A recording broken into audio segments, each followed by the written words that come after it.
Saudara, berikut ini ada beberapa poin, saya ambil 3 poin, yang berhubungan dengan makan gratis.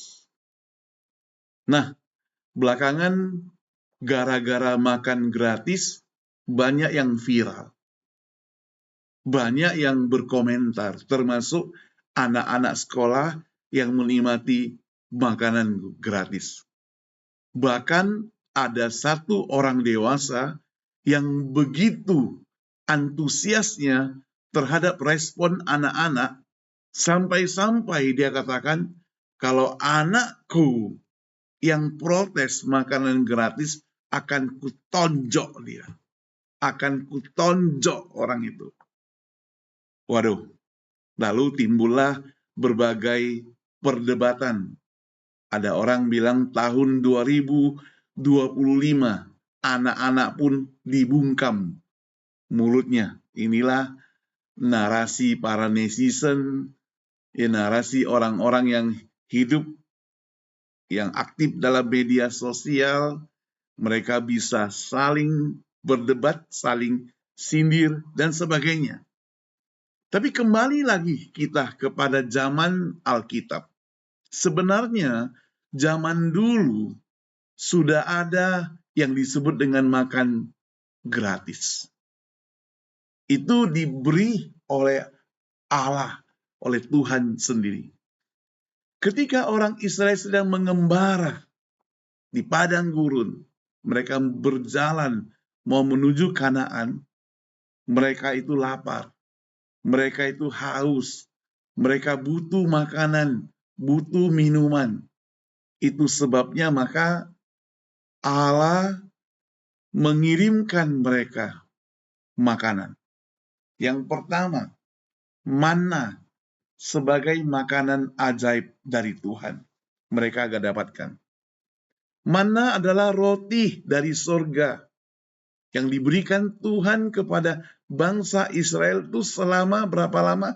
40 tahun di padang gurun. Warnanya putih seperti ketumbar, rasanya seperti kue madu dikatakan, dan muncul setiap pagi bersama dengan embun. Jadi mana itu muncul setiap pagi bersama dengan embun. Yang kedua, saudara, ada keluhan dari bangsa Israel sendiri. Meskipun manna mencukupi kebutuhan mereka, tapi bangsa Israel mengeluh karena merindukan makanan di Mesir. Jadi perhatikan, kaki mereka sudah menginjak hampir menuju Israel, hati mereka masih ada di Mesir. Itu sebabnya maka Allah perlu Musa pada waktu itu sebagai pemimpin Israel, tanggalkan semuanya kalau mau ikut Tuhan. Jadi di sini dikatakan Israel mengeluh karena merindukan makanan di Mesir. Karena tegar tengkuk, suka melawan bandel. Itulah orang Israel. Mereka itu merasa bosan dan hanya makanan manna. Ya memang sih, kalau itu terus itu mana terus besok mana, setiap hari mana, bisa bosan. Tapi sebagai umat yang hendak bersyukur kepada Tuhan, walaupun bosan, tetap dia mesti bersyukur. Ya, walaupun bosan, tetap bersyukur. Ayat yang selanjutnya ini merupakan ayat penting yang ketiga. Adanya burung puyuh dan juga burung puyuh ini sebagai tambahan makanan. Tuhan juga mengirimkan burung puyuh sebagai daging untuk mereka. Tetapi keluhan dari mereka membuat Tuhan murka. Bilangan 11:31 sampai 34. Nah, saudara, ini yang bisa kita pelajari. Sekarang sekilas saya jelaskan apa itu manna. Mana itu apa sih? Ada orang yang nggak tahu dipikir mana itu ayam goreng. Ada juga yang nggak tahu dipikir mana itu entah makanan apa begitu. Tapi mana sesungguhnya digambarkan sebagai makanan yang bergizi, yang menopang bangsa Israel ke padang gurun. Jadi kita bisa melihat kan bagaimana tubuh mereka kuat, tubuh mereka harus sehat ketika mereka harus pergi ke padang gurun itu. Tetap sehat.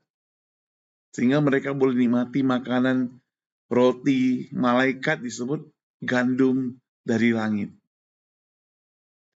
Nah, Mazmur 78 ayat 24 menegaskan, dikatakan, namun komposisi kimiawinya tidak dijelaskan secara spesifik dalam Alkitab, tapi dalam Mazmur 78:24 hanya disebut, atau Keluaran 16:31 hanya disebut mana, tidak disebut apa-apa saja.